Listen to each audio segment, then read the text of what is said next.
नमस्कार भाइयों और बहनों, जंगली मेडिसिन में आपका स्वागत है। दुर्लभ वनस्पतियों में ब्रह्मदंडी बहुत ही कम दिखाई देती। आज आपको इसकी पहचान, इसके फायदे, औषधीय गुण जानने को मिलने वाले हैं और लास्ट में कुछ इसके ऐसे औषधीय प्रयोग बताएंगे जो आपको हमेशा काम आएंगे। अंत तक वीडियो को देखिएगा, जानकारी बहुत ही महत्वपूर्ण है।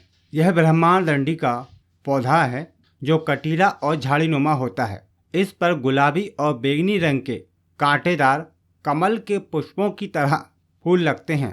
इसका तना इस तरह का होता है और इसके पत्ते इस तरह के कांटेदार होते हैं। यह एक वर्षायु क्षुप्त है। इसको अलग अलग क्षेत्रों में अलग अलग नाम से जाना जाता है। इसका वानस्पतिक नाम एम्बरबोआ डायवेरिकेटा है। संस्कृत में इसको ब्रह्मदंडी, अजदंडी, कंठपत्र फला, हिंदी में बादादर्भ, बड़ा बाड़, उर्दू में डावा, डमाहो, मराठी में सकाई, अरबी में शौकात अल बाड़ा, फारसी में बाद बर्द नाम से जाना पहचाना जाता है। आप इसको क्या नाम से जानते हैं, नीचे कमेंट करके हमें जरूर बताइएगा। ब्रह्मदंडी का पौधा अधिकतर गंगा के किनारे, नर्मदा के किनारे या राजस्थान, आबू, मध्य भारत, कोकर्ण, सौराष्ट्र, गुजरात, पश्चिमी घाट, मैसूर और मध्य प्रदेश आदि में अधिक देखने को मिलते हैं। ब्रह्मदंडी कड़वी, उष्णवीर्य, वातहर, स्मृतिवर्धक, कफ वात उन्माद, प्रसूता रोग, प्रदाह, श्वेत कुष्ठ, चर्म रोग और कृमि का नाशक होती है। इसकी मात्रा की हम बात करें तो इसका संपूर्ण भाग औषधीय प्रयोग में लिया जा सकता है। 6 मासा से 1 तोला तक इसकी मात्रा बताई गई है। इसको हिम, फाट या फिर काढ़े के रूप में उपयोग किया जा सकता है।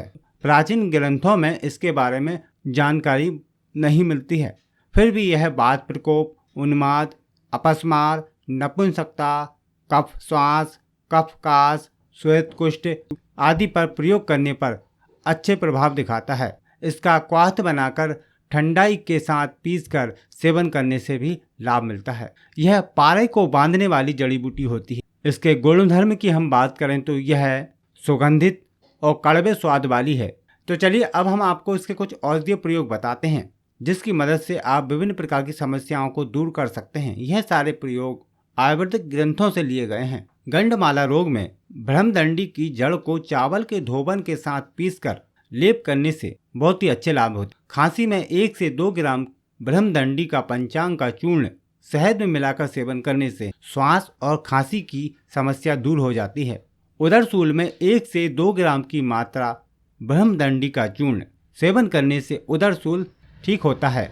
मूत्र विकारों में जैसे कि मूत्र करते समय खून का आना, उसमें ब्रह्मदंडी का प्रयोग करके लाभ लिया जा सकता है। इसके लिए ब्रह्मदंडी के मूल को पानी में पीसकर शरबत बना लें और 10 से 20 ml की मात्रा में पिलाने से समस्या ठीक हो जाती है।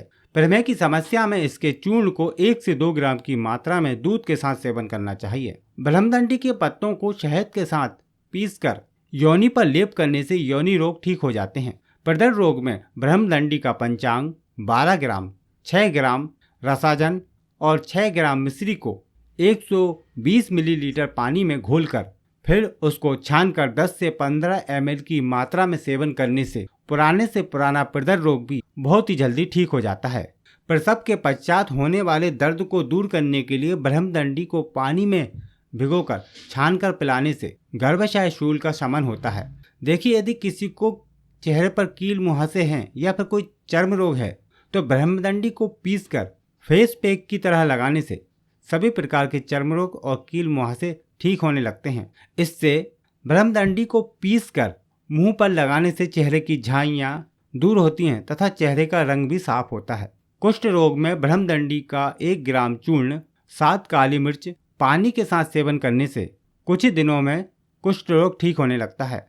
खाने में व्यक्ति को चने की रोटी खाना चाहिए जिससे और भी जल्दी फायदा होता है।